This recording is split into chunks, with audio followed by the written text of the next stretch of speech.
Hello, everyone. Welcome to the Carolina Weather Group. This is the Wednesday, July 31st, 2019 edition of our little weather get-together. Tonight is show number 286. And tonight we're going to be talking about 25 years later after the US Air Flight 1016 had a tragic accident just outside of the Charlotte Douglas Airport. We have on with us tonight Nate Morabito. He is investigative reporter with WCNC in Charlotte, North Carolina, as well as our good friend, Chief Meteorologist Brad Panovich, also at WCNC in Charlotte, North Carolina. They're going to be joining us tonight. Nate did a very well-done documentary that we're going to link onto our show, so you can check that out. But we're going to talk about Nate with him about this interview that he has conducted with several of the families affected by this accident and what happened from the accident, what's come from the improvements there at the airport. So we're excited to talk about that. But we do want to start off with the show.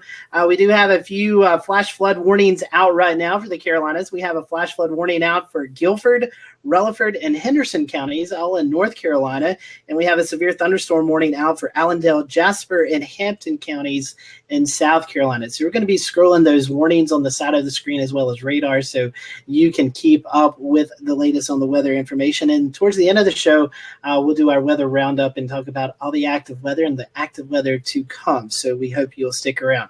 I do want to mention this is a live broadcast. So we'd love for you to interact with us tonight. We're right now streaming on Facebook Live, Periscope, YouTube, and Twitch. You can also listen to us on your favorite podcast.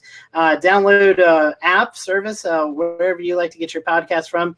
We're there. You can find us and listen to the show. So before we get into tonight's show, I want to toss it over to our panelist, Chris Jackson. Chris, you have brought on a special guest with us tonight. You're going to be participating in a really cool conference coming up in the next couple of months, and I know you and Aubrey are part of this. So talk to us about what's going on up there. Yeah, absolutely, Scotty. So coming up on October 26th up in Richmond, Virginia, is going to be the Mid-Atlantic ChaserCon.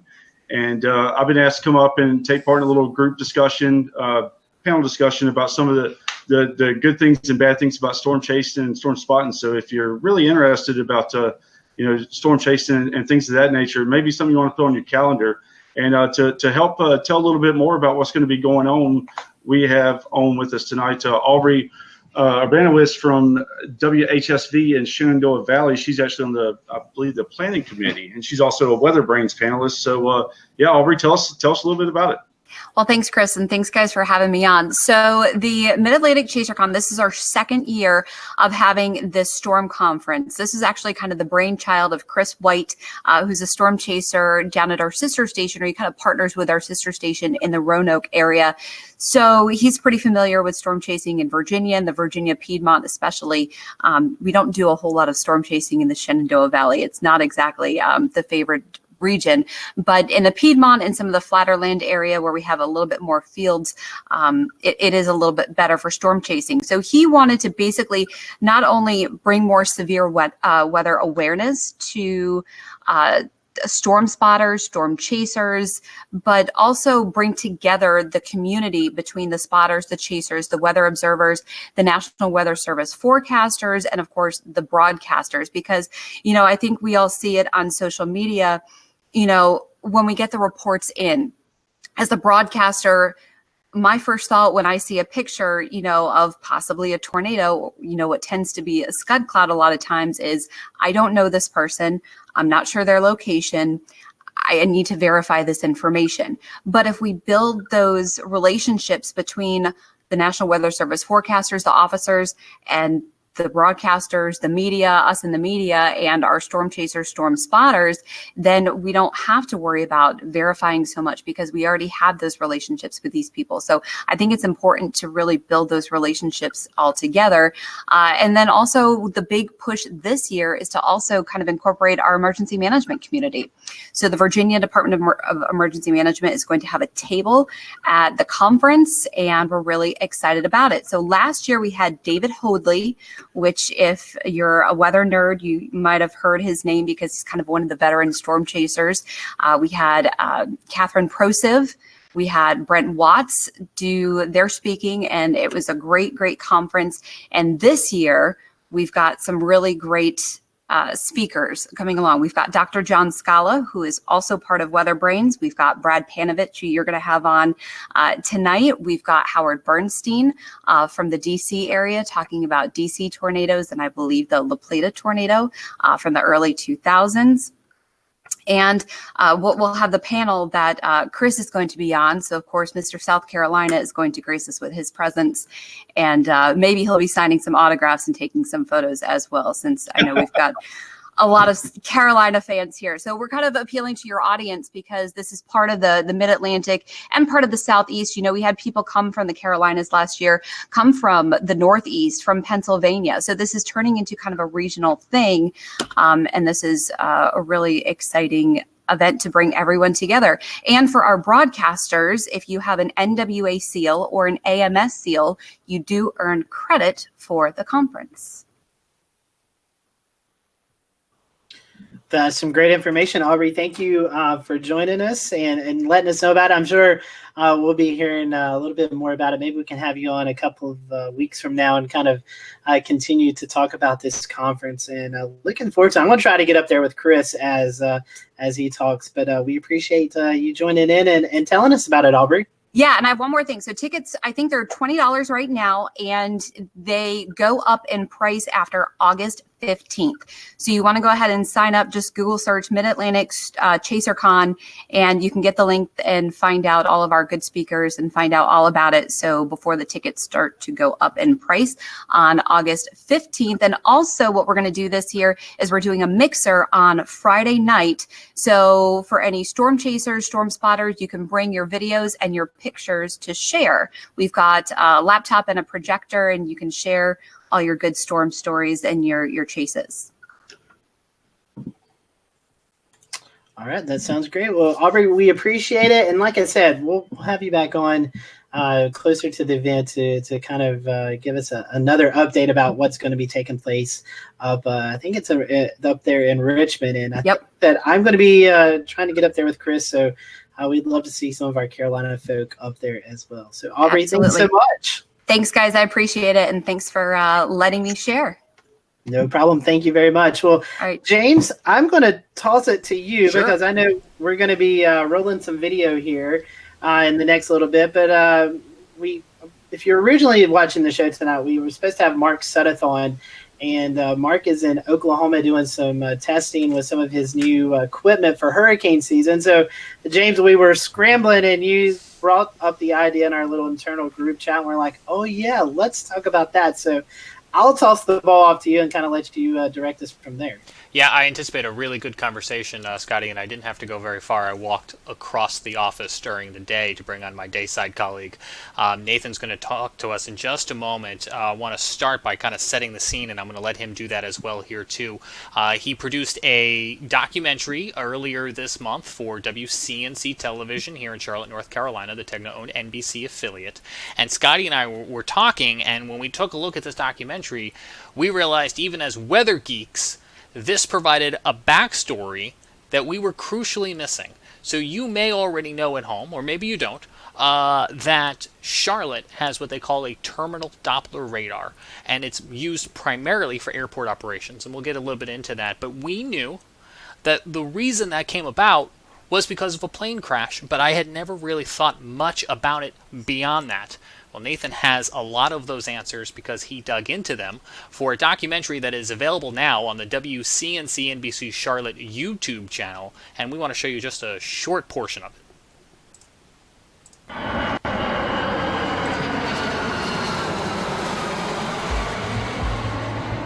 It was a hot, sunny day. Well, it was a hot day. It was summertime, hot. When we were cruising at altitude, it was clear blue sky.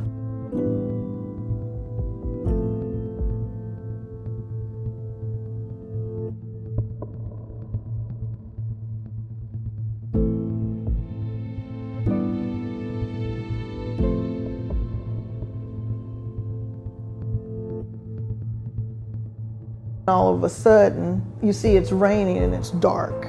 Everyone noticed the blue sky was replaced with darkness.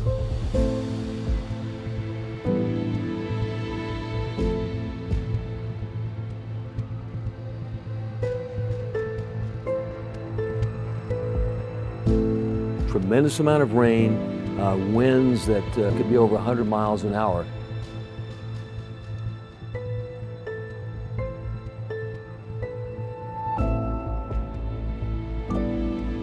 Pilots got lulled into a situation where, because they could see the airport, they really didn't factor in the severity of the weather. The air traffic controllers didn't really see what the crew was seeing on the airplane. And because of that lack of information, that may have been the difference in getting the crew to abort the landing sooner rather than later. And joining us now, the creator and reporter behind this documentary, Nathan Morabito, who is on WCNC's Defenders team, the investigative team at the station. Nathan, thanks for coming on. Appreciate you taking time. Just tell us a little bit here as we continue to set the picture for people at home. Why did you think this was an important story to tell? Well, thank you all for having me, number one. So I was, in 1994, I was 13 years old, and I was here in Charlotte, growing up in South Charlotte. And I remember one weekend, a plane crash on the news, actually on WCNC, where I now work. And I remember being glued to this story because it seemed like the weather wasn't great that day. And this plane essentially crashed into a neighborhood, into a home, and into 3 different pieces. So this was always with me, like this whole story. It's from my youth, and I was always traveling up to upstate New York from Charlotte, flying to visit my family up there. And so as a little kid, it just always kind of interested me. So anyways, fast forward to really last year, we started kind of thinking about ideas for stories, and we realized that this was going to be the 25th year anniversary of Flight 1016.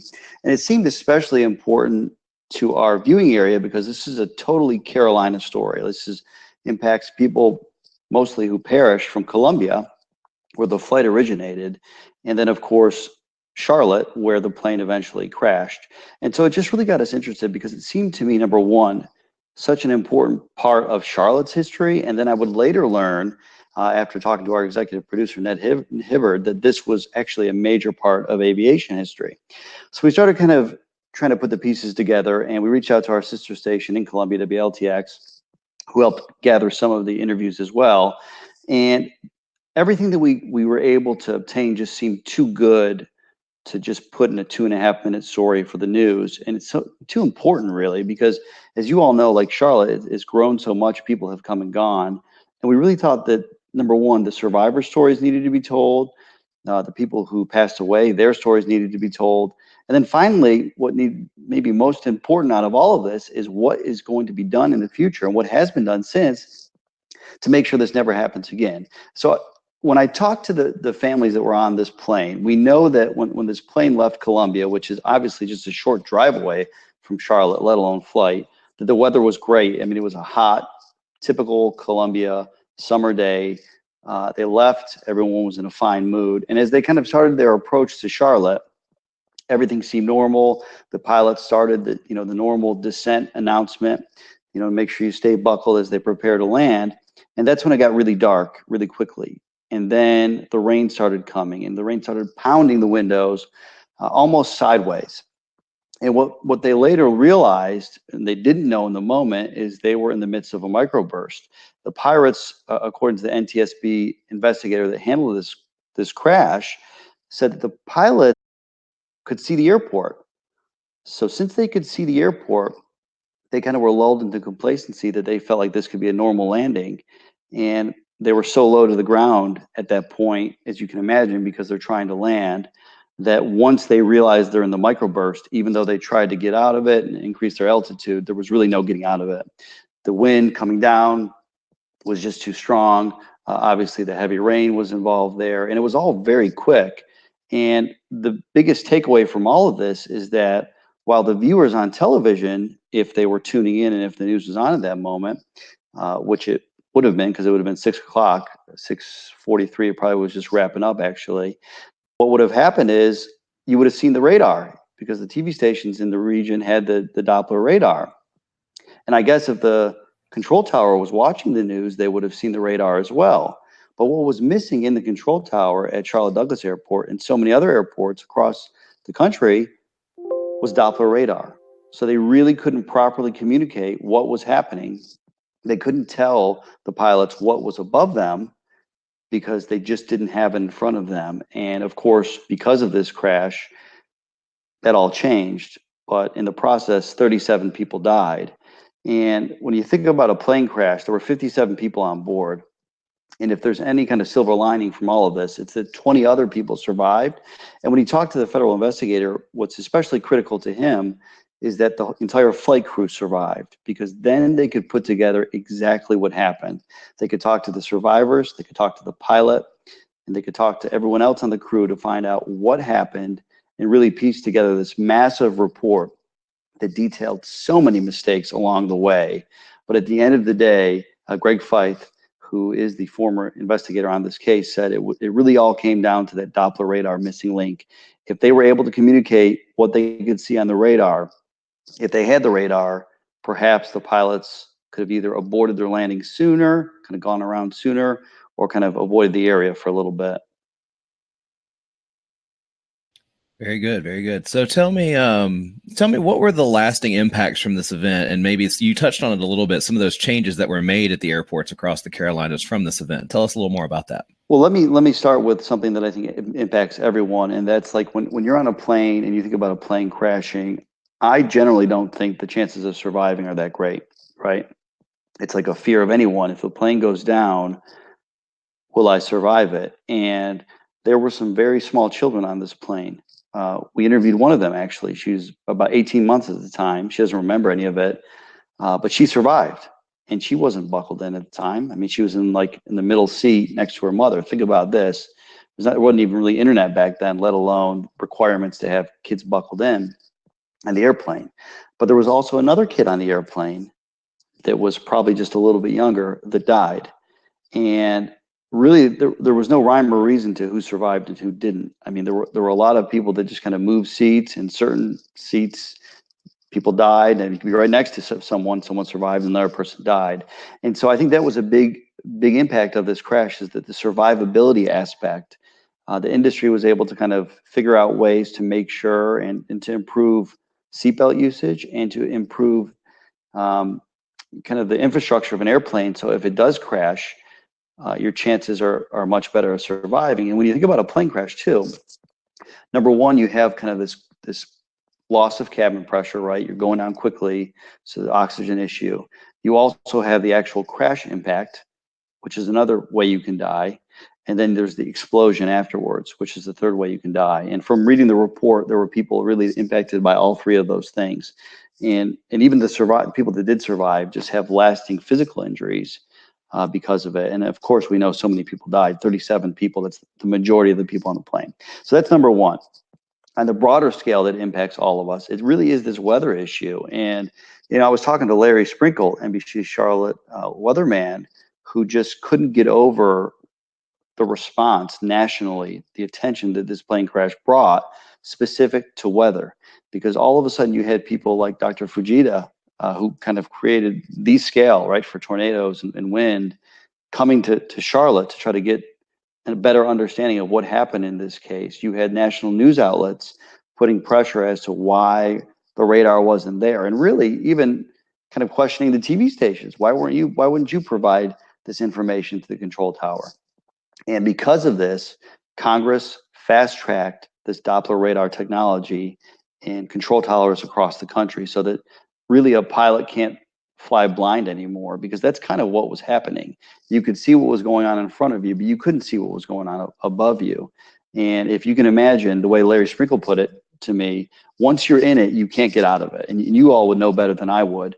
Once you're in this kind of microburst and the wind is just bearing down an airplane, how in the world, and you're so low to the ground already, how in the world can you pull out of that?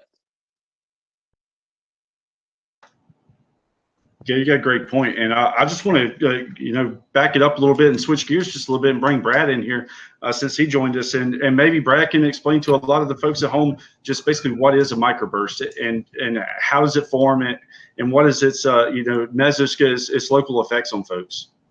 Yeah, microburst, especially in the Carolinas, is probably the number one form of severe weather that we get in the Carolinas in the summertime. And they're isolated. Microburst is essentially a downburst of wind rushing out of the storm, directly to the ground. And like a center column that then hits the ground and fans out. The National Weather Service we get a lot of wind tells us damage 2 to 3 around here, and trees people immediately in go, Oak Park tornado, tornado, community tornado. were downed And because I would say of 9 this out of 10 storm, of and these so events. it's a great visualization to what we are so often trying to tell you is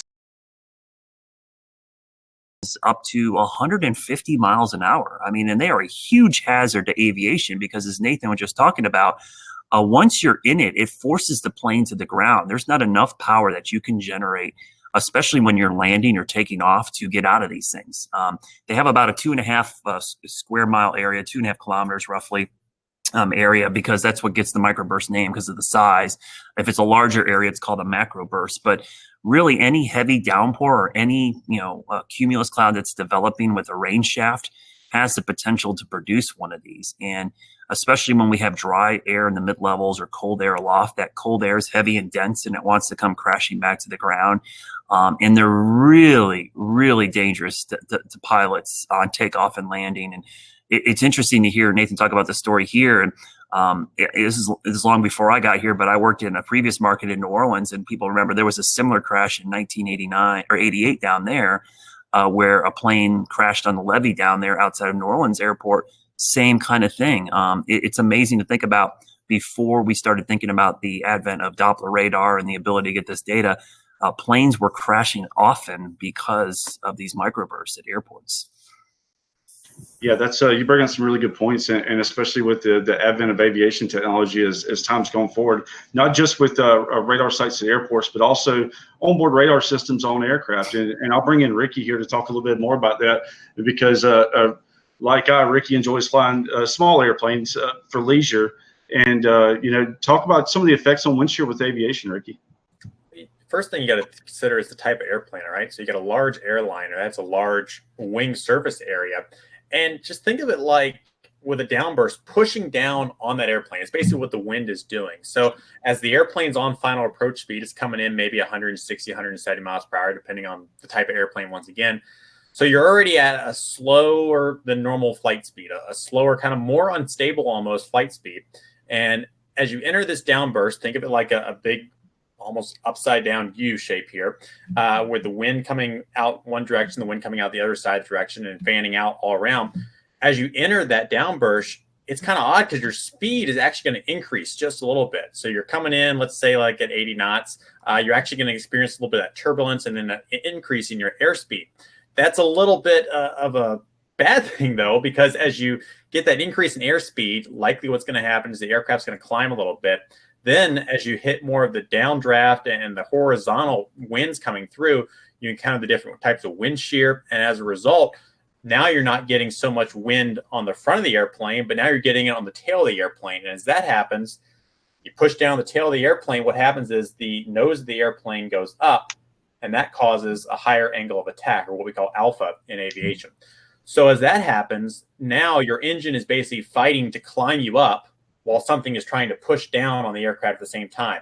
That's going to lower your airspeed, and you're likely going to get into a stall situation. So you kind of go from the aircraft being almost over speed or faster than it should be traveling to now way under what it should be traveling. And stalls, pilots practice stall recovery all the time. You go through airline training, whether you're doing a private pilot license, whether you're doing a commercial license, it was all a the hot way up sunny to day, airline pilot but it was a licenses. hot day. You're always practicing summertime, stalls. hot. Something When we were you cruising at practice altitude, both the it was power clear on, blue power sky. off, takeoff and landing positions.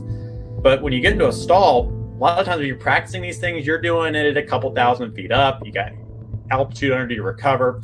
When you're doing it, you encounter a stall at 300, 400 feet on approach to an airport. Chris, as you very well know, there's not going to be a whole lot of time to recover that aircraft. No. If you don't have the aircraft configured in a way to give you the maximum performance that you need, especially when you're on short final and you're getting into that real critical stage of flight, and something extreme like that happens, unless you make rapid movements and do all the right things necessary, things could not turn out the way you hope for them to be. And that's why it's so critical to have good weather information, and especially with the airports, like I said, these days, and also aviation. Coming up in 2020, there's a mandate that will require all aircraft to have ADS-B technology, and that's going to allow the smallest Cessna or the biggest 777, A380 in the sky for the pilots to get live weather information all the time.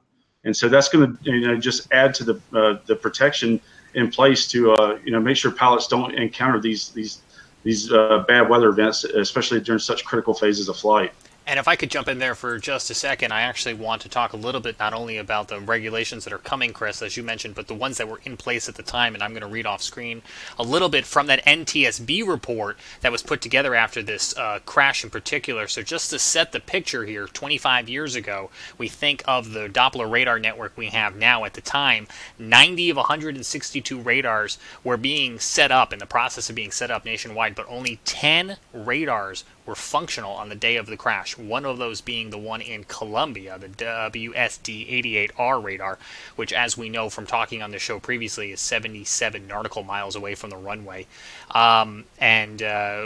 What this crash ultimately led to, if you are just joining us, was the federal government, Congress, fast-tracking a terminal Doppler radar here in the Charlotte area, which was not operational at the time of the crash. Reading a little bit more here from the report, all 47 airports identified to receive terminal Doppler radars to be implemented by December of 1995, but the FAA was behind due to finding land for the site here in Charlotte. So they went from being 5th in line to being way further down the list to being 38th in line. So instead of finishing by March of 1993, which Nathan, if I'm not mistaken, would have been before the crash, they didn't get this thing installed until 1995. Is that right? I think Nathan may be shaking his head there. I'm shaking my head. Yeah, 1994 is when the crash occurred. Yeah. Brad, can you explain in layman terms, the Doppler radar, the terminal Doppler radar that we have is helpful, but it's not perfect. Yeah, the terminal Doppler radars were implemented and installed for this exact reason, to basically cover the airport for microburst and wind shear detection. They're not really great at detecting precipitation per se, because they're small C-band radars, which is a frequency of radar that's a little weaker than the S-band radars that we think about at the Doppler radar sites, the 88Ds, which are at Greenville, Spartanburg, Columbia, Raleigh, and Blacksburg. So what happens is they go through something called attenuation. If you think about, if you have satellite TV, you've dealt with rain fade, trying to get your satellite TV when you have a heavy storm over your house. Well, these smaller radars, these C-bands, are very susceptible to rain fade, attenuation. If there's a storm over the radar site or near it, the beam is not strong enough, the frequency is not at the level that it can penetrate that rain. So oftentimes when there's something over the radar, you can't see anything beyond it. But they are really, really good at detecting wind shear. And even the terminal Doppler over the Charlotte area, and in some cases, I think does a better job of detecting small microbursts and small wind shifts in the Charlotte metro area than the 88D down in Greenville, Spartanburg. The problem is we have some beam blockage with the radar in the northwest quadrant. I think it's like on the 270, 280-ish radial. There's actually a communication tower that is software blocked by the radar.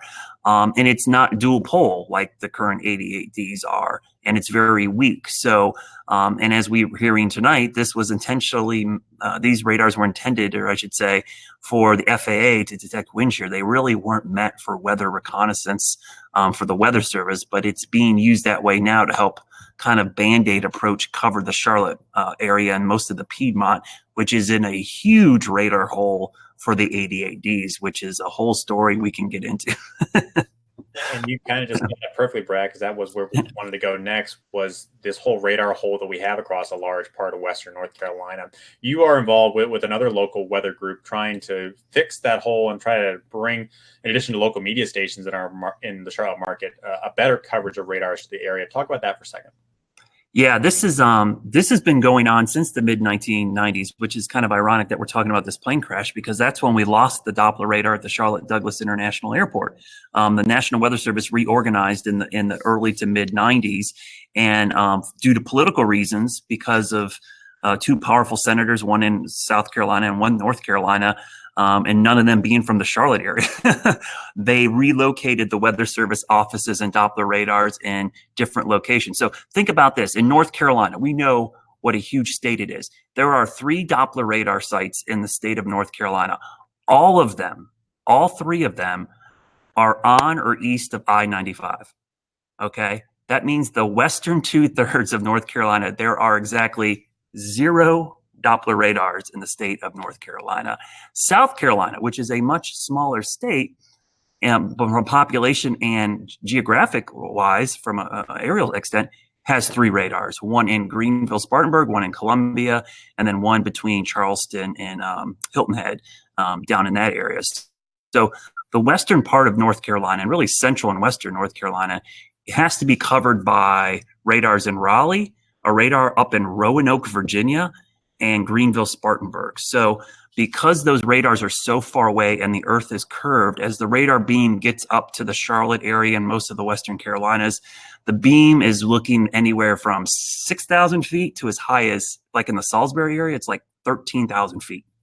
And these severe weather events, wind shear, downburst, hail, precipitation, tornadoes, all occur in the lowest part of the storm. So we have really poor coverage here. And what we've been trying to do since, I would say, the late 1990s, thing helped start looking at this, but it really took off about 2012 with an unwarned tornado in the Charlotte metro area, in the Reed Creek area. And I know Ricky remembers this one very well.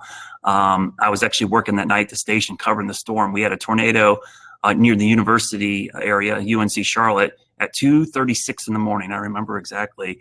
Tornado touched down and blew 2 kids onto Interstate 485. Their home was completely blown in, and there was no warning issued. And lack of radar coverage was one of the reasons that we were given that there wasn't coverage, and there was no warning. What was ironic was the Raleigh National Weather Service office issued a tornado warning for Stanley County, which was their jurisdiction, which was 2 counties over, because one of the radar operators up there happened to be on the phone with his mom in the Charlotte area and lost the phone connection and knew there was damage occurring and issued a warning. But because he couldn't issue warnings for Mecklenburg or Cabarrus County, issued it for Stanley County. So it was a really interesting setup. And so that kind of brought awareness to this radar gap. And there was a pushback there between, back then, I'm not mistaken, this was right at the tail end of Libby Dole's tenure. We tried to get, some movement through the government and nothing happened. So cut to today, we've actually had a bill passed. One of the first bills that President Trump actually signed was a law to look at this problem with these radars. And basically the way the law was written was the Weather Service had to look at cities that had populations, I believe, over 750,000, or was it 500? I can't remember the exact number, but it meant cities that were large enough that didn't have a radar within 55 miles of their city center. The Weather Service was required to look at a fix. So they did, and the fix they came up with was to lower the beam height of 3 radars to 0.2 elevation instead of 0.5, which didn't solve the problem, but it basically allowed them to satisfy the requirements of the bill. So we kind of ran into a brick wall, and now we're working on a private-public partnership. It's called the North Carolina Radar Project. Eric Thomas at WBTV here in Charlotte, myself, Van Denton up at WGHP in the Winston-Salem High Point market, Chris White from the Foothills Weather Network, Action Network, their new name, I got to remember that, and Kevin Hartman up in the Triad area as well. We've been presenting this problem and solution to possibly put in 3 C-band radars, dual pole Doppler radars, to fill this gap using mitigation funds from Hurricane Florence, which we think is a possibility. But we've been presenting this to councils of governments in all 3 areas of the Western Carolinas to try to find funding. And we're getting probably the closest that we've ever been to getting this done, that I actually am somewhat excited, and we're going to continue working on it. And the next step is to talk to emergency management. I'm going to meet with some private sector people like Bank of America, Duke, and Lowe's to see if we can't get money to help maintain these. And actually tomorrow, Eric and I are meeting with Barron Services to talk about radar prices. So we're getting to the point where we might actually have 3 radars. And the whole goal of this is to put a radar in Hickory at the Hickory Airport, a radar at the Monroe Executive Airport, and one up in the Thomasville area. And these would be dual pole C bands, 1,000,000-watt radars, and we would have the data be completely public. Anybody would be able to access any TV station, the Weather Service, FAA, you at home on Radar Scope. Anybody could have access to this information. That's the key part of building this network out. No one here has a radar scope. all big fans of radar scope. Brad, that's very exciting to hear, and I think there's some optimism there, especially when you said you're getting to a point where you're so excited about this, and it's something that's been in the work for a very long time. Let's bring back in Nathan. So this documentary you put together as a part of the Defenders team, which aired partially on WCNC and is available now in its entirety on the WCNC Charlotte YouTube channel.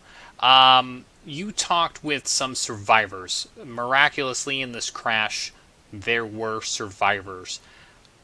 What was it like talking to those people? I'm curious if you could paraphrase a little bit of what it is they shared with you, but I'm also interested in knowing, as a reporter, what did you take away from those interviews, and what will you continue to carry with you as a human being after talking to those people?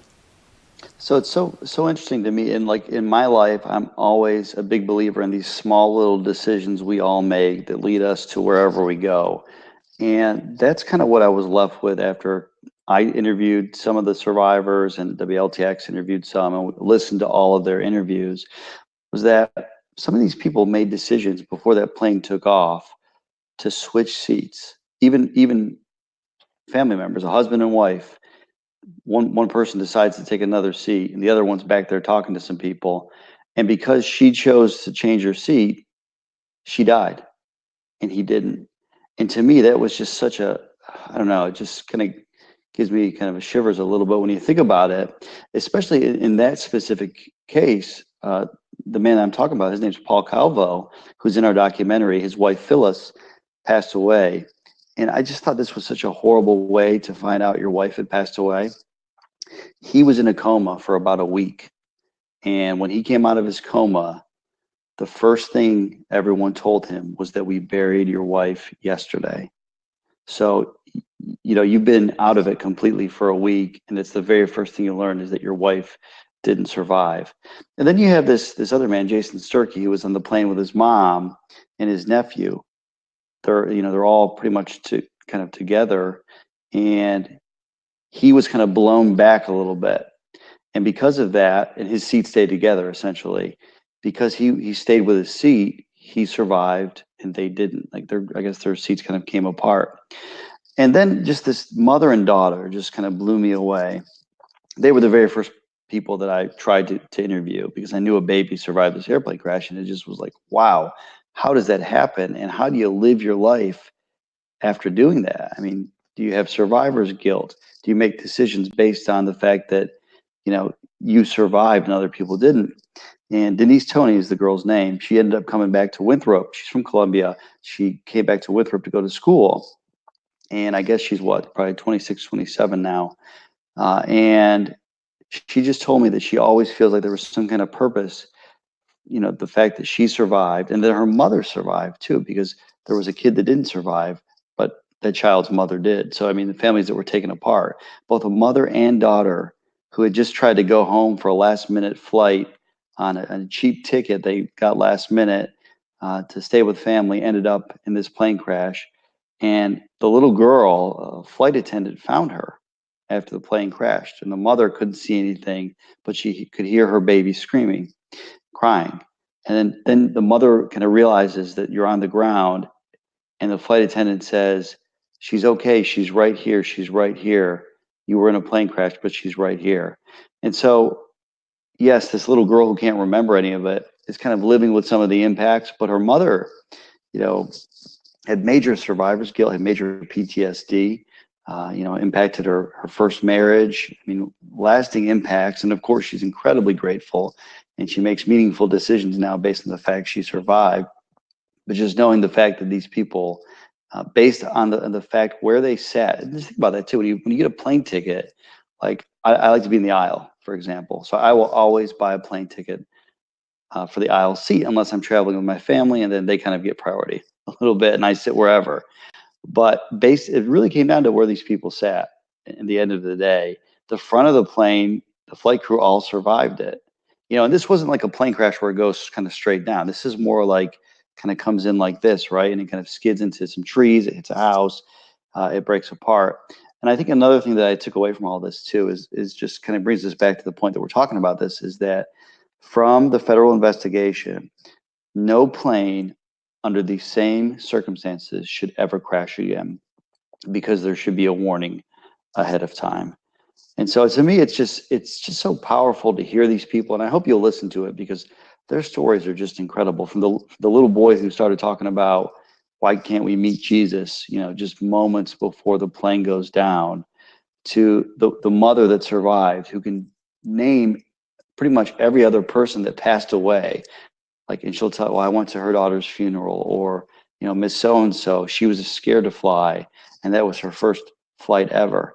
And then to consider that these people survived that plane crash, and it took some time, but they actually flew again. And this is just the most interesting thing to me. This woman that I interviewed, Cheryl Robinson, make sure I'm saying her name right. Yeah, Cheryl Robinson.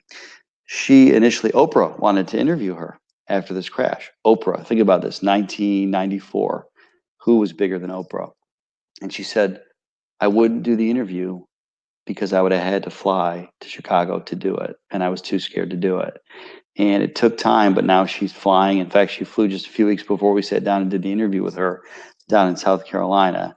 And same with some of these other folks as well. Jason Sturkey flew again as well. So I just think so much to overcome from all of this, and these human beings that totally had to put their trust in these pilots. And I think one of the pilots has spoken previously. We reached out to pilot, and the first mate neither would talk with us or responded. But you kind of put your faith fully in the people that are flying that airplane. And in that moment, nobody had control over what was going to happen next. They really couldn't have prevented it. I mean, there were some things they could have done potentially, but the radar wasn't there. That's the bottom line.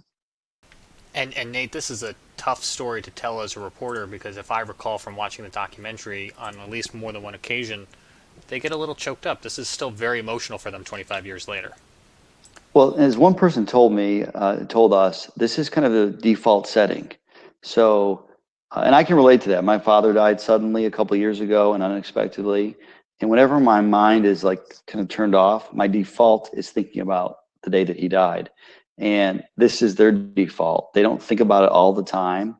But when they sit down and their mind kind of clears for a minute, it goes back to the plane crash. And I mean, think about, they're not talking about it all the time, but it's kind of internal.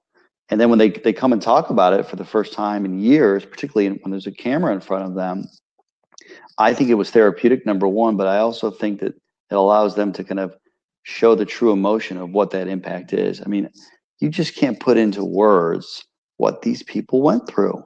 And this is just a fraction of the people that survived. But I mean, only 20 people survived. And we interviewed 4 of them. So that's, 20% of the people that survived that. And just to hear the fact that they almost went into a dream state when it started crashing. They can't remember the crash itself. They just can remember the aftermath. It's just, to me, I would never want to live it. And I think they have so much strength to continue to be able to kind of somewhat put that behind them, but also use it in their daily life and not take their life for granted. And I'm just going to kind of close with this on this point. Paul Calvo, whose wife died, there's this one moment where and you can tell he means it, man. He says, if you have a good spouse, give them a hug for me. And you could just tell, even though he's since remarried and, he's moved on with his life, he had such a tremendous loss. His son even committed suicide in the years after, dealt with major depression from it. So that stuff doesn't leave you. And I almost feel like, particularly nowadays when there's so much media consumption, like we tend to forget about these big events. Like the Miracle on the Hudson was a huge moment in our aviation history, right? Thankfully, everyone survived it. But there's so many other plane crashes. Thankfully, there haven't been as many in recent years in the United States, but there's so many other that are just critical that we know about, number one, and we remember the people whose stories there are to be told. And then finally, the impact these crashes had, so that you and I and everyone else can now fly more safely because of this. Nathan, we appreciate that very much. Folks watching and listening right now to tonight's show, if you're interested in watching this entire documentary, you can find it on the WCNC NBC Charlotte YouTube channel, which we've also linked on our Facebook and YouTube postings for tonight's show. It will be in the show notes for the audio version of tonight's show, and we also just tweeted a link to the documentary if you're joining us live. Speaking of live, before we wrap this up and get to some real-time weather happening here in the Carolinas, including a flash flood warning for Greensboro, let me bring in real quick Chris Jackson in Columbia, South Carolina. Chris, you've been talking with some folks who are watching tonight's show live, and you had an interesting tidbit you wanted to share. Yeah, absolutely, Ricky. I was talking to one of my friends. He's actually the air traffic controller over in Columbia at Columbia Metro. But something they also introduced, following this tragic US Air accident was the low-level wind shear alert warning system. And what that does is they use a series of ground-based anemometers in conjunction at some airports with the terminal Doppler radars. What that does is it gives the controllers the ability to get wind shear and microburst alerts warnings in real time. And just for example, today at Columbia during a quick little pulse thunderstorm, they had a 50-knot loss wind shear alert. And if any plane flies into a 50-knot loss on arrival, that's not going to end well. So these systems are in place at airports that have precision approaches. And I'll try not to get too technical into this, but when you're flying commercial aviation, most of the time the computer's doing all the work until you get right to the ground, then the pilots land the plane. But with airports like Columbia, Charlotte, and Atlanta, bigger airports like that, they have the ability to actually for planes to auto land themselves, Category 3 ILS approaches, which you can go down to less than 50 feet above the ground with no human input whatsoever. So airports that have this those precision approaches have this warning system in place, and it's just really interesting to see some of the technology, how it's progressed following US Air 1016 and things of that nature. But something also worth noting is last year when President Trump came to town, he was supposed to land in Columbia at 6 p.m., but didn't land in Columbia until 6:50. And that was also due to wind shear alerts that day because of a storm passing over the airport. So they spent 45 minutes in a holding pattern until the wind shear alerts subsided and allowed for a safe landing. Chris, that's so interesting. No one is above the weather, not even the President of the United States. Some very interesting tidbits there. Nathan, thank you again for your time. Brad Panovich, thank you as well. You gentlemen are welcome to hang around, or if you would wish to jump off, whatever fits your schedules. For folks who are joining us live now, just past the 9 o'clock hour, we're going to take a 90-second break right here in the Carolina Weather Group. When we come back, we do have some breaking severe weather news. We're going to check in on Greensboro, North Carolina, where we have a flash flood warning in place. Our break tonight comes to us from the Public News Service North Carolina. On July 19th of this month, business leaders here in Charlotte got together to discuss climate change and how it could affect their business. So here is this audio report filed to us, and we'll see you back here live in 90 seconds on the Carolina Weather Group. Storms, hurricanes, and flooding have cost cities around the country billions of dollars. And today in Charlotte, business leaders and GOP Congressman Patrick McHenry are meeting to talk about how climate change is impacting the finance and business community. Experts say real estate, infrastructure, and electric utility sectors are especially vulnerable to rising sea levels, record high temperatures, and increasing extreme weather events. Jerry Taylor, who leads the Niskanen Center, says CEOs and shareholders realize what's at stake. About half of the venture capital in the world today is now directed by investors who are demanding climate action. A great majority of the U.S. corporate community is likewise interested in acting to head off the costs associated with climate change. Taylor points out that many companies are investing in clean energy and working to implement climate adaptation strategies. Others are raising awareness about climate change risks with employees and clients and calling for a worldwide policy framework for climate change. Taylor says the business sector can't tackle climate change alone and points out that bipartisan support for climate solutions and policy actions is needed. This is a global problem which requires a global response. response. And the United States has been the blocking agent in these initiatives over the last several years, actually for the last several decades, but most markedly since the emergence of the Trump administration. Around 50 North Carolina business leaders are participating in today's discussion. The event was organized by the Nature Conservancy in North Carolina. For Public News Service, I'm Nadia Ramlagan. And there you have it, a report from a little earlier this month talking about climate change and the business impact here in the North Carolina area. Here's a live look right now from WeatherStem, Guilford County Emergency Management in Greensboro, North Carolina. WeatherStem camera provided to us. We have a flash flood warning out here for this area, and let's go right on over to Jared Smith, who has the latest. Jared. Yeah, it's a pretty soggy night in Greensboro. We have a graph from the WeatherStem station there, and the gauge is reading over 4 inches right now, and the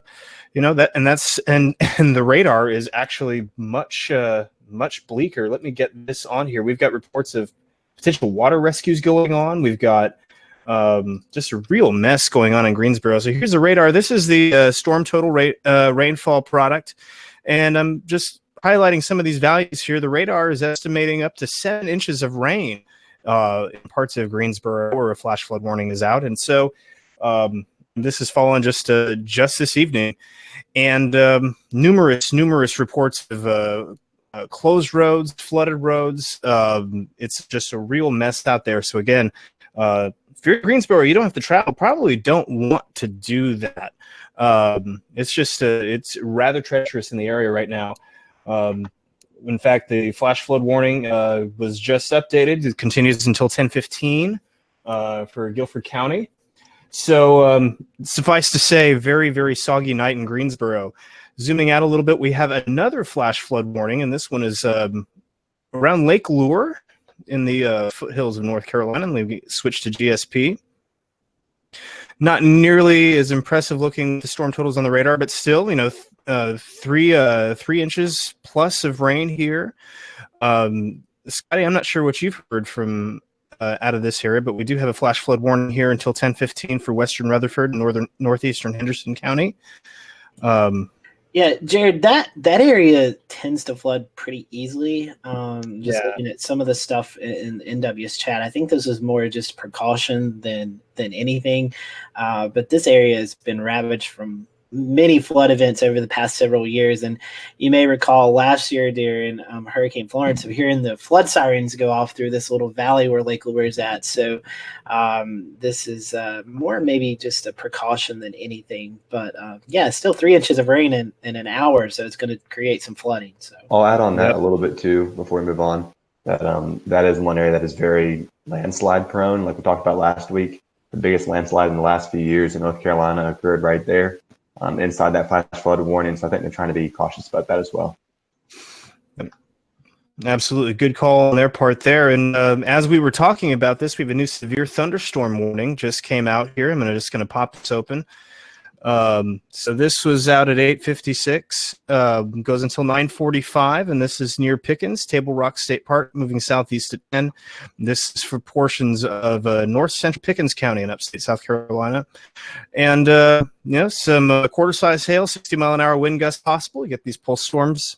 It's July in South Carolina, almost August, and that get some boundary interactions, and you get a extended updraft, and Jared, that's just the thing that happens. I'm going to just call your attention. I know you guys internally can't see what's on the air right now, but to everyone at home, you're looking at another WeatherStem camera, this one from Clemson, South Carolina, which has a perfect view of this approaching thunderstorm on the horizon, and you can just see the lightning there and the depth and the height of this storm. So again, we're watching this severe thunderstorm warning as well in upstate South Carolina. Sorry to cut you off, Jared.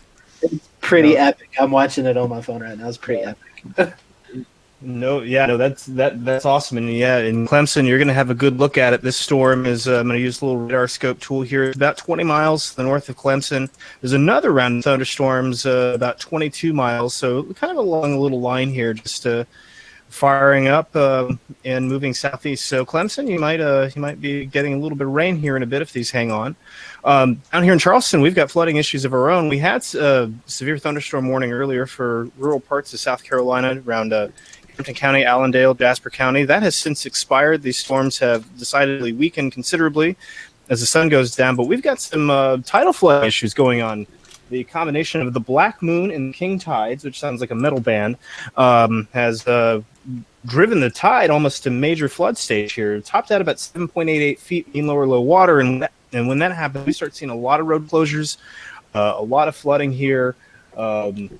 Had reports of water flowing under properties earlier in parts of West Ashley. I've got a photo here that I'm going to pull up real fast. It's surprisingly not a lot of reports tonight, which is a little unusual. But it is Wednesday night, and it's hard to say who's doing what. But let me get this photo out real quick. The screen share this. Tweeted by Corey Wissinger. He's down in downtown Charleston, and this is it's kind of tough to see from here, but that's Lockwood Drive. And it looks like it is closed down at Wentworth. So we have flooding at the intersection of Haygood and Fishburne. I just got a photo of this, a video of this, kind of watching this right now. It looks like cars are trying to go through it. Guy says possible pipe burst, but no, it is the tide. And we have people driving through it. Bad idea. It's saltwater, friends. Get that car rinsed for sure if you're going to drive through this, but definitely find alternate routes. Coastal flood advisory will go until about 11 o'clock, and then we'll just gear up to do it all again tomorrow, Scotty. All right, thank you for that, Jared. We are battling the what is it? The Black Moon, James. Is that right? Is that what we're? That's right. Yes. Yes. And I will let people know. I'm just still watching this camera. In upstate South Carolina. We also, I should mention, have cameras in other locations as well, too, and we're trying to bounce between them as many as we can. But if you're not in an area right now where you're experiencing severe weather and you wanted to go look at something outside that is debatably there or not there, I will paraphrase Brad Panovich in his explanation that he provided all of us at work, which is that if you are familiar with a blue moon, which is the second full moon in a month, we are currently experiencing the second new moon in a month. And if it's been a while since you learned your moon phases, new moon is when the moon is not lit up in the sky. It's still there, but because it is between us and the sun and all that jazz, or I guess we're between it and the sun if I really think about this, we can't see it. So this is the second time it's happened this month. So it's the second new moon, which is rare, and then it's additionally rare because the moon's path is bringing it closer to the Earth. So if you happen to get in a really dark location, kind of where I'm sitting now, and you look up, you can manage to see just enough of the moon. It'll be nice and large and black, and they call that the what do they call it? The super black moon, Scotty? We're making up marketing terms. I don't know who the super black moon sounds I don't know good who to the me. PR firm is for space, but they do a great job. I do know what's up. We're going to get to your local weather, because we do have the chance of thunderstorms again tomorrow. But before we do that, I want to toss it over to Ricky Matthews. And Ricky, we're August 1st is tomorrow. And once we get into August and definitely into September, we really start to turn our attention to the tropics. And right now, looks like the National Hurricane Center is monitoring two areas of interest, one a little bit closer to the United States and one that's just rolling off Africa, but that second one may be a bigger story in the coming weeks. So I'll let you take over from there. Yeah, the Weather Service National Hurricane Center here monitoring two areas. One that honestly doesn't look too impressive. It is located just north of Cuba right now. The Hurricane Center giving that just a low chance of development, near 0% over the next couple of days, 10% over the next couple of days through 5 days. But this one down here further south and west, that one given a 70% chance of development through the next 5 days. Through the next 48 hours, 0%. But that's the one we're kind of watching. That's known as 96L. And I want to kind of give you a view of the tropics here overall. So this is a look at where all the dust is, where the dry air, the sand, the stuff that hurricanes don't like is located.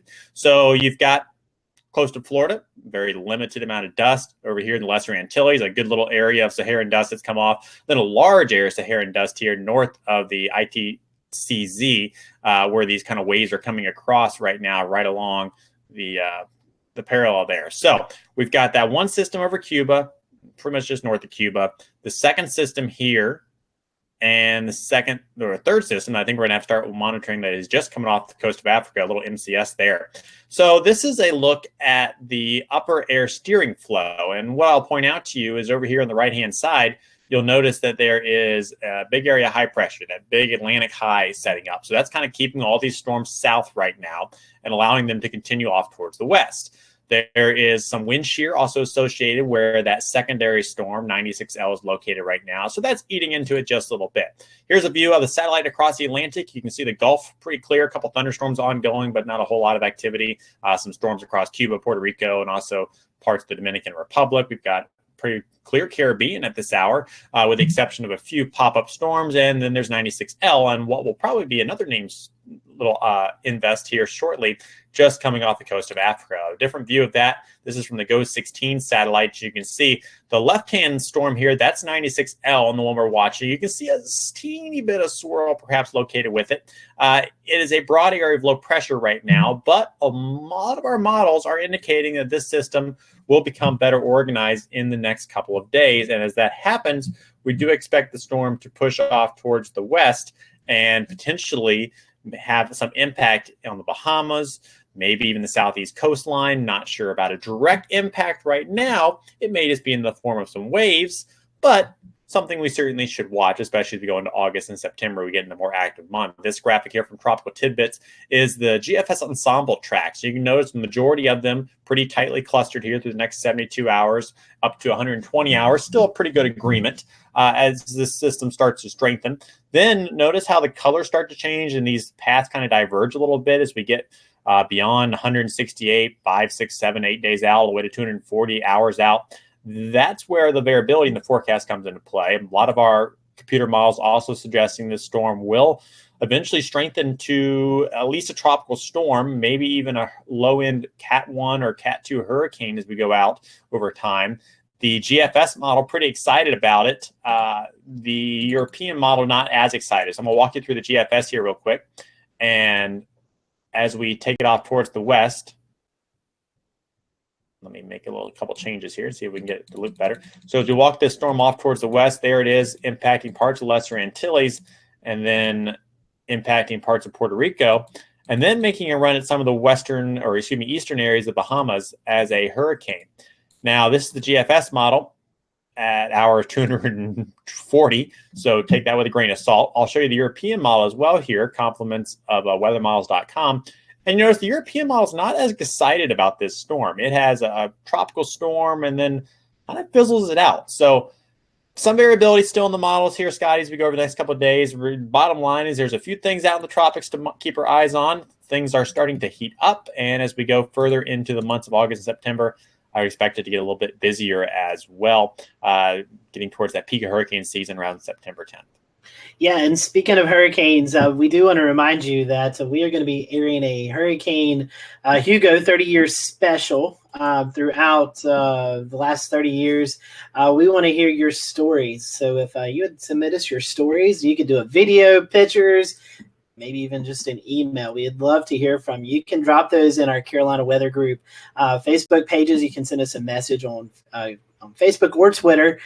Or you can email us, carolinawxgroup@gmail.com. We'd love to hear your stories, see your pictures, videos from Hugo. We're going to try to compile these for a segment during our Hurricane Hugo 30th year special. So we'd love to hear what you experienced. We actually got a few stories already in from last week's information that we gave to you. So we hope to get some more, and we'd love to hear about what you experienced. So that is the Hurricane Hugo special. I think it's September 23rd is when we're going to be doing that show. So again, you still have another month and a half to get those into us, but the earlier the better. That way we can make sure that they're included in our special. So we'd love to hear from you. So it's easy. Just submit us an email or drop us a message in Facebook or Twitter, and we will add those to the stories we've already got. So we'd love to have that from you. So talking about the weather, we did have some strong to severe thunderstorms roll through the Carolinas today, and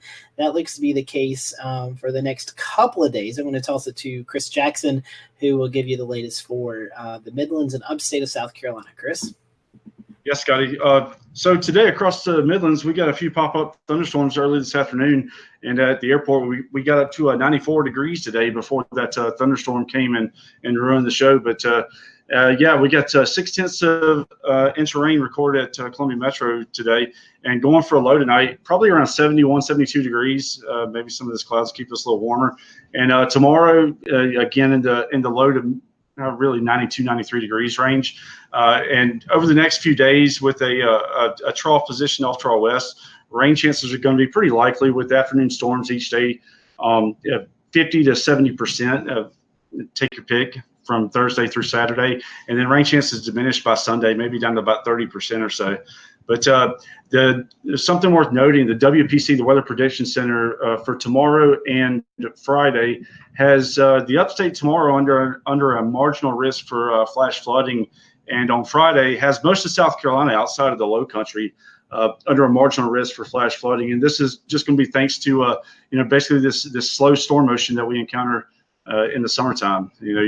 We could see rainfall rates in 2 to 2.25 inch per hour ballpark ish, and most of the flash flood guidance is around 2 to 2.5 inches, depending on your location. So it's something to watch. But yeah, for the next few days, just be prepared for the afternoon thunderstorms, and especially some heavier rainfall with possible flash flood. And kick it back to you, Scotty. All right, thank you for that, Chris. We'll toss it down to Jared Smith, who is in Charleston, South Carolina. Jared, how's the weather looking for the Low Country? All good things must come to an end. And one of those good things was the beautiful weather we've had over the last week. It just low humidity, like you couldn't believe it. Like you couldn't believe it was July. But yes, August is going to feel like August. We have a nice little slug of tropical moisture that's going to move through over the next couple days. It's going to be a bit raining at times. Highs topping around about below 90s. Heat indices not getting too far out of whack because thunderstorms will initiate and rain on some of you, and some of you will not see it every day, and then some people will see it. It's summer. I mean, it's still summer, and so we got a few days of that, and then pretty quiet. We're going to watch the tropics a little bit, just keep an eye on things, but just make sure that nothing misbehaves, but nothing too concerning there. And king tides continue this week, so we'll have tidal flooding possible every night through the next few days as we get around this black moon. And Jared, I was surprised to see the GA out that late. Normally when we see tropical systems, it's always bullseye on Charleston. So at least GFS right now doesn't think that's the case. So that's good news for you all, or maybe it's not, because at the end of the day, all this it's that we're getting to that time of year. We're starting to get into the peak of the season, and so August 1, great checkpoint time. Take a look at your hurricane kit. Take a look at your insurance. Take a look at all those things, because while it's been quiet, and we love quiet, it keeps all of our reserves of various anti-anxiety tools for all of us meteorologists. That's a good thing, but don't let that lure you into complacency. The season can just go off like that. We saw that in 2017. We saw that in 2018. So the easiest thing to do, just make sure you're ready now. Nobody out running around getting bread and milk. Plenty of bread, plenty of milk, plenty of supplies out there for you. So build your kit now, and hopefully nothing happens. But if it does, be glad you did. Definitely so. And speaking of North Carolina, the weather up here, kind of carbon copy of what Chris and Jared were talking about. We're seeing that trough off. So we're going to expect to see showers and thunderstorms at least through Saturday. Like Chris was mentioning, there is a marginal risk of some excessive rainfall in North Carolina, both on Thursday and Friday. So watch the potential for some flooding.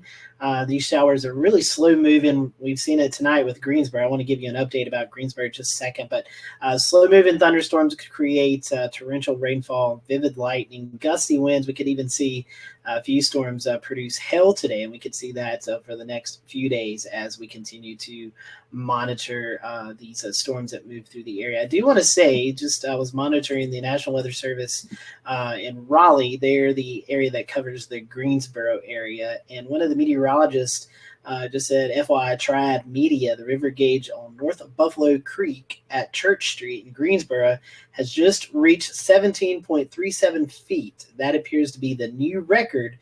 The old record was 16.4 feet. So you can see the record rainfall happening right now in Greensboro with some flash flooding. If you go over to our good friend Tim Buckley's Twitter feed, you can see all kinds of videos and pictures of people tweeting Tim and showing you the streets that are underwater from the flooding in Greensboro. Melissa, I know you've been monitoring the Greensboro weather stem rain gauge. Any updates, any finals from that area? So the current rainfall right before we came on was about 4.25 inches. From that, most of that, I'm just doing a double check just to make sure. Yeah, 4.25 inches. So it looks like the heaviest rainfall is actually passed through the area. But the rain rates during that particular time were averaging about anywhere from 2.5 to 3 inches an hour from that particular station. So, you know, that much rain in such a short period of time. I mean, the rain started roughly about 6:30, and most of that rain, I mean, about 2 inches of that rain fell in an hour, and then it just continued to get worse. So, you know, there's a reason why that flash flood warning is out. It's going to stay out. You know, as Jared said earlier, if you don't have any reason to be on the road, don't be out on the road today. Especially right now with what's going on with that. And I'm not going to lie, I'm still mesmerized by the feed of all of the lightning from the storm in Columbia. It's pretty neat watching the storm from a distance. 110 lightning strikes in the last 30 minutes, according to that weather stem equipment out there. Wow, that's crazy. James, we will close out with that video, but I do want to mention next week we have Eli Jacks on. He is works for the National Weather Service, and he is the director of the Hazard Simplification Program Leader, And so myself and James, and I think a few other of us, we were on a conference call last week, and this is some new information that's coming out that we may be starting to see come into effect over the next year or so from the National Weather Service. They're going to kind of clean up the watch, warning, advisory information. So next week, Eli is going to be our guest, and he'll kind of give you a little heads up of what the direction may look like as we go into the next year or so. So a very interesting show for next week with Eli Jackson. Then the week after that, we have Greg Carbon. He is the leader at the Weather Prediction Center. Chris was just referring to their excessive rainfall outlook. Well, Greg leads everything at the Weather Prediction Center, and he's going to be our guest the following week. So we have two really big-time guests coming up over the next couple of weeks here at the Carolina Weather Group. We still have about 5 shows open for this year, and then we're going to start planning for 2020. So if you have any suggestions, maybe some top guests that you would like us to have on the show, please let us know. Send us an email, and you can message us on Twitter or Facebook. Let us know who you would like to see. We will work hard to try to get them on our show. But again, we have 5 open shows for the rest of this year, and we're already booking for 2020. So let us know those suggestions. So with that, I think we're going to close out with the camera at Clemson from Weather Stem. Enjoy this evening thunderstorm, and stay safe out there this weekend. If you come across any of these stalled thunderstorms, watch out for some localized flooding, and we will see you back here next Wednesday night for another edition of the Carolina Weather Group. Have a great weekend, everyone.